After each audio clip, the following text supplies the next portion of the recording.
Well, if it seems like you're paying more for everything these days, you are absolutely right. The cost of food, gas, and housing are all dramatically up, and those higher prices are driving a lot of people into debt. Well, you don't have to struggle with burdensome credit card bills. The money coach, Lynnette Khalfani-Cox, is the New York Times bestselling author of Zero Debt, the ultimate guide to financial freedom. That sounds like you could just take a breath, right?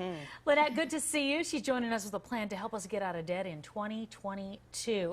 Well, let's get started. So, Lynnette, I know you know firsthand about being trapped in debt. So let's start off with your personal story of conquering it. Right. Well, about 20 years ago, back in 2001, I had a massive amount of credit card debt. I'm almost ashamed to admit it, but I had $100,000 in credit card debt alone. Fortunately, I was able to pay it all off in just 3 years. I never missed a single payment. And then after I did, I get myself out of debt. I wrote that book that you mentioned, Zero Debt. And the sad part, honestly, for me, is that over the past 2 decades, we've seen that the debt problem in America has only gotten worse. So a lot of people really do need to know these strategies, especially with, like you say, inflation on the rise and higher prices crimping everybody's budgets. Yes, and we absolutely want to know your secret. What was the first strategy, the first step you took? Well, first of all, I tell people to do a balance transfer, especially if you're kicking off the new year. You know, the average person has about a credit card with a 16% interest rate on it.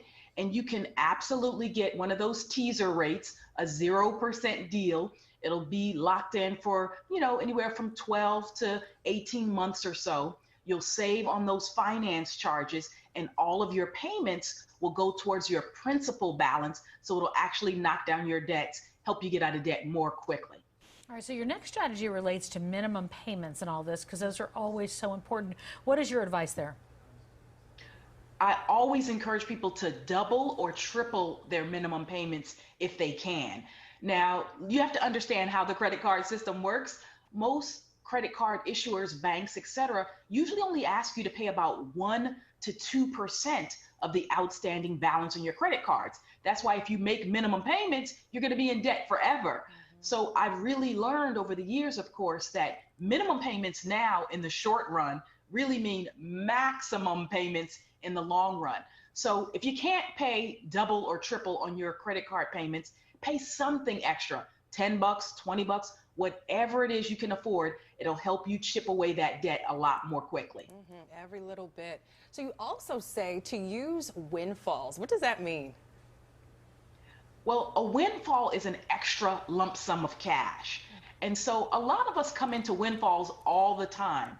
We get income tax refund checks, which average, by the way, about $3,000. Some people get bonuses from their jobs. They might get raises. They might get insurance settlements, maybe proceeds from a divorce, etc. Anytime you get that extra cash, you want to take that money and sock it towards your credit card bills. I've never heard anybody say, oh, I regretted paying off debt and getting myself out of debt. You won't regret using the windfall in a prudent fashion. And no question about that. So we're almost out of time, but lastly, you suggest people sell stuff, correct? Absolutely. Get rid of all the junk that you no longer want, need, or use. Electronics, clothing, furniture, all that kind of stuff. You can take the cash that you raise, again, use it towards applying it towards getting out of debt. You're going to make yourself feel so much better in 2022 and beyond. Yes. And there's so many apps and outlets for you to sell your stuff on, so it's pretty easy. Awesome stuff. Lynnette Khalfani-Cox, the money coach. Thank you so much for being with us. Thank you. My pleasure. Good to see you.